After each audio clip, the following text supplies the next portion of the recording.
Well, howdy folks. Welcome to Tunland Farm. It is November the 13th, and it's a cold, crisp day out here. I'm walking through the cattle pasture, future sheep pasture. Probably gonna get rid of these cows at some point, but they're just too big for what we've got here. That said, though, we've been doing some improvements out here. Over the summer, we did some mulching, so it cleared out a lot of the trees that were in here. We've still got some of those piles here that were just knocked down with the bulldozers or a chainsaw. We've been able to burn some of that, but it's tough to get that going sometimes.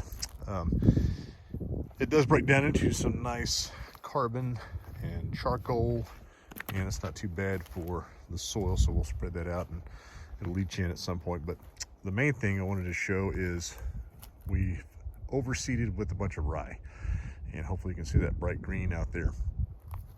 We've been unrolling hay bales out here and doing some other things to start putting organic matter into the soil, but those are all on the surface and whatever the cows can stomp in wherever they put their foot.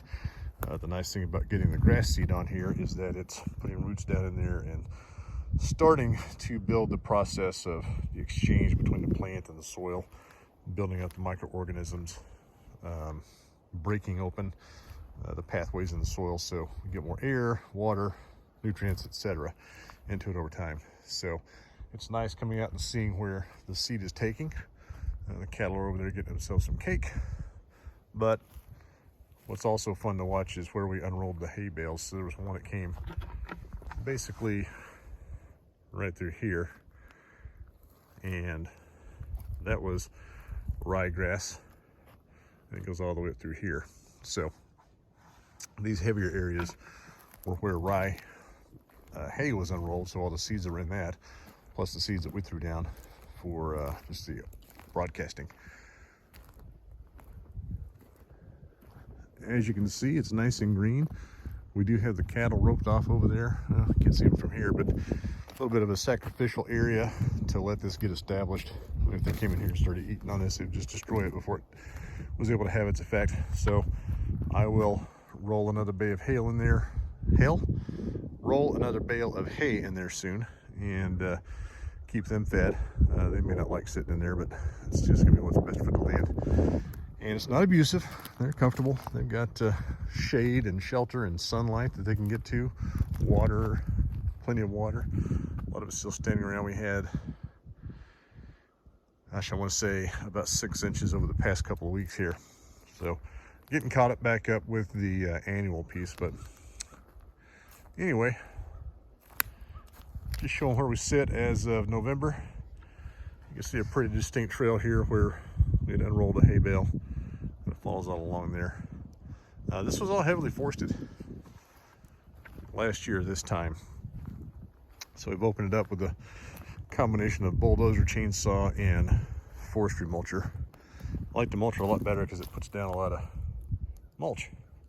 Basically just shreds those trees in place, and so you get a lot of smaller bits of pine, the needles.